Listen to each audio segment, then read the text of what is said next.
Hello, how are you? Good. My name is Nick. I'm an aerospace engineering student here. Got a couple questions. Awesome. That's all right.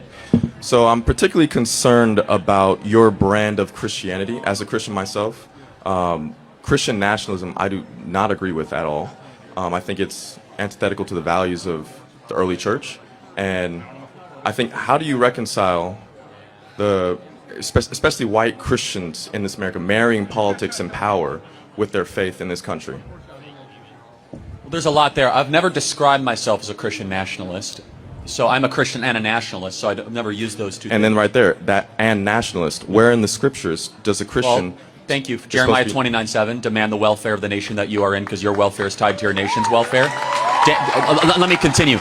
Daniel fasted and prayed for his nation. Esther and Mordecai cared for their nation. They were counsel of the king. Right. Nehemiah, Jeremiah, Joseph, Jacob. I could keep on going. Moses, Aaron. In fact, Moses was so political that he wrote an entire book of the Torah all about how to set up a government. It's the book of Deuteronomy.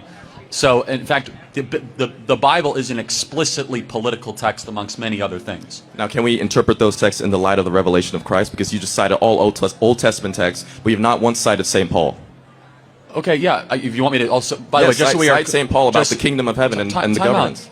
Just so we're clear, do you think that the New Testament is greater than the Old Testament? It is. It is greater because the revelation of Christ dictates how we interpret the Old Testament. So you think that all of a sudden, like Genesis 1 is not as great just because of the New Testament?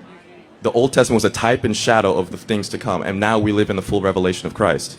Yeah, So it is by definition that is such lesser. a dangerous theological... That's not true. That's Christological theology. Hold on. Of course I believe in the resurrection. But to all of a sudden say that, like, in the beginning God created the heavens and the earth is, like, somehow lesser because of the revelation of the New Testament. Christ even said, I did not come to abolish the law of the prophets, I came to fulfill the law. In fact, he said all the laws of the prophet hang on the two teachings, Leviticus 19 and Deuteronomy 3 through 5. However, to use a New Testament example, as you asked, it says in 1 Timothy, pray for your leaders and authority by name that they might make great decisions. I'm going to continue.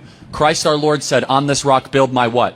Church. Wrong. Ecclesia. It's not the word church. Okay, the word English church, translations of Common Bible say church, so my bad. well, actually, it shouldn't, because the original Greek term says, on this rock build my government structure. Ecclesia was a secular word used in that time, which was all about the advancement of freedom and liberty, which are the two words in Greek, eleutheria and isonomia.